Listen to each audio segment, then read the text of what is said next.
Hello दोस्तों, आज की इस कहानी में आप सभी का स्वागत है।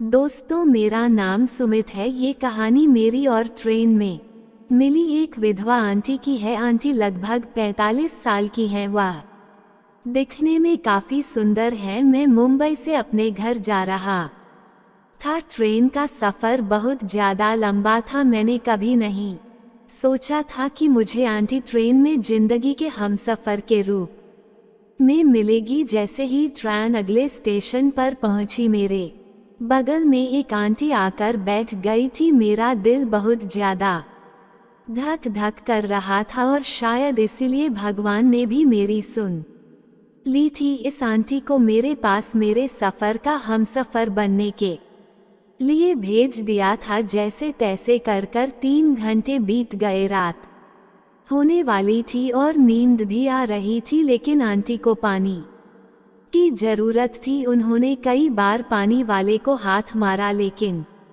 पानी वाला नहीं मिला। मैंने आंटी से कहा, बोतल मुझे दे दीजिए, मैं भर कर ले आता हूँ। तो उन्होंने मेरी बात सुनकर अपनी बोतल मुझे दे दी। मैं बाहर गया और पानी बोतल में भरकर ट्रेन के अंदर आ गया और अपनी सीट पर बैठ गया। उस आंटी दिल की बहुत अच्छी थी। सच बताऊं तो मुझे वह बहुत ही ज्यादा अच्छी लग रही थी। मुझे नहीं मालूम था कि इतनी हेल्प के बाद और आंटी की जिंदगी में इतना कुछ हो जाएगा। दोस्तों, मैं दिल्ली का रहने वाला हूं और आंटी का घर भी दिल्ली में ही था। हम दोनों में बातचीत का सिलसिला शुरू हो गया और हम दोनों कुछ ही देर में बहुत ज्यादा घुल मिल गए थे। हम लोग अपने अपने ट्रेन कोच में बैठे थे। जैसे ही रात हुई, आंटी को नींद आने लगी और वह चलती ट्रेन में उनको पता ही नहीं चला कि कब नींद लग गई।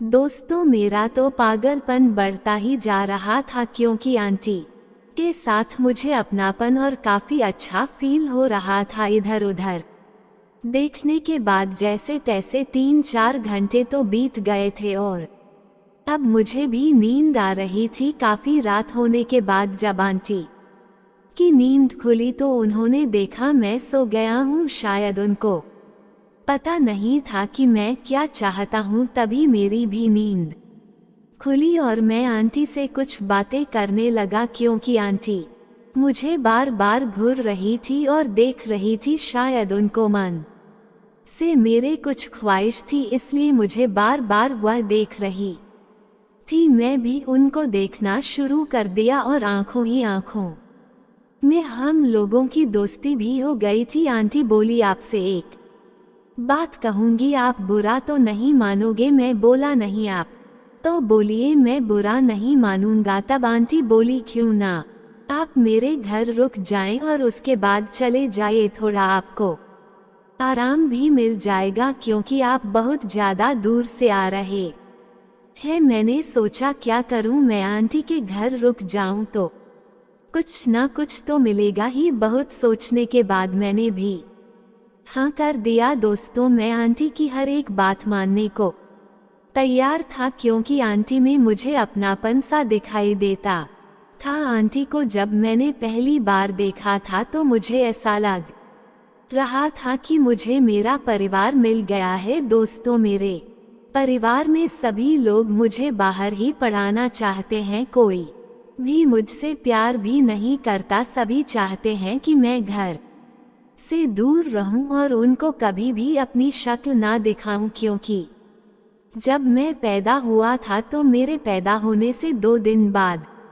ही मेरी माँ इस दुनिया से चली गई थी। इसलिए मेरे घर वालों को लगता था कि मैं मनहूस हूँ। पैदा होते ही मैंने अपनी माँ को खा लिया। बचपन से मेरे नाना नानी ने ही मुझे पाला था, इसलिए अब तक मैंने बाहर रहकर ही पढ़ाई की है। लेकिन जब से मैंने आंटी को देखा, मुझे ऐसा लग रहा था कि मुझे मेरा परिवार मिल गया हो। आंटी मेरी बहुत ही ज्यादा केयर करती थी। मैं उनकी हर बात मानने को तैयार था और मैं उनके लिए कुछ भी कर सकता था। जब आंटी ने मुझे अपने घर रहने के लिए कहा तो मैं उनसे पूछा, आपके घर में कौन कौन रहते है आंटी बोली, मेरी पूरी फैमिली गांव में रहती है। मैं दिल्ली में एक कॉलोनी में रहती हूँ। मेरा वहाँ एक छोटा सा घर है जहाँ मैं अकेली ही रहती हूँ। इतना सुनने के बाद मेरा दिल तो अंदर से पागल हो गया। सोचा आज मेरा काम बन ही जाएगा। मुझे ऐसा लगा कि मुझे मेरा परिवार मिल गया हो।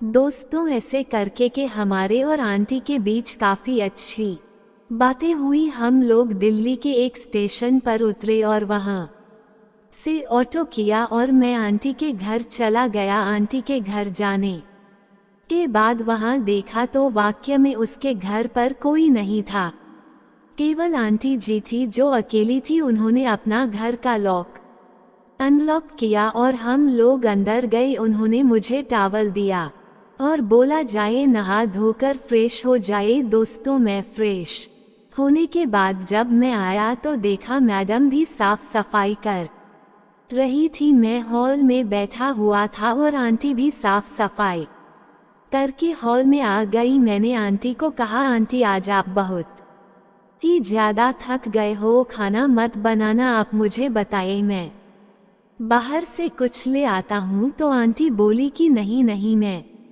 अभी सही हूँ, मुझे कुछ भी नहीं हुआ है, तुम मुझे बताओ, मैं घर पर ही तुम्हारे लिए बहुत अच्छा खाना बना सकती हूँ।